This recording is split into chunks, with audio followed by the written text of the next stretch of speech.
flag state of the ship, but now the coastal state. And coastal states have been inclined now to start to regulate the presence of onboard security. Under Article 19, coastal states are entitled to regulate security that has some sort of, quote, disturbance of the peace on the coastal state. And coastal states have taken this as sort of a liberal reading and said, well, we don't like guns, and therefore the presence of those weapons on board the state is creating problems. Now, the second issue with regard to the use of force is simply as complicated because each of these states have different rules with regard to the use of force. So, for example, in the United Kingdom, the use of force says that, much more circumspect than the United States, the use of force is that the use of force by an individual in self-defense or defense of others is not necessarily evidence of excessive use of force. So it's much, a little more constrained than the United States.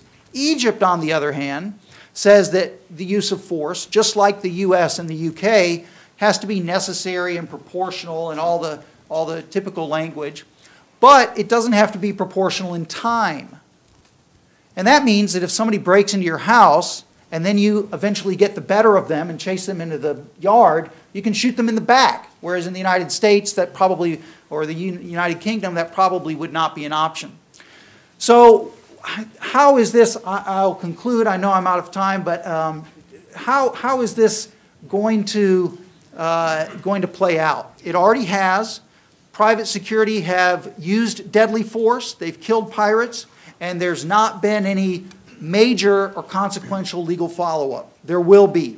You may be familiar with the case of the Indian Marines, or the Italian Marines on board the ship that was off the coast of India, and they were arrested by India, and their case is now before the Supreme Court because they killed 2 Indian fishermen that they say they mistook for pirates.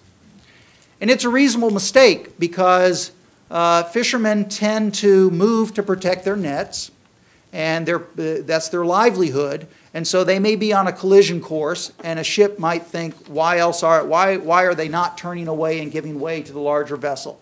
And so mistakes like this are going to happen, and when they happen, there are still not a set of coherent rules to try to resolve it.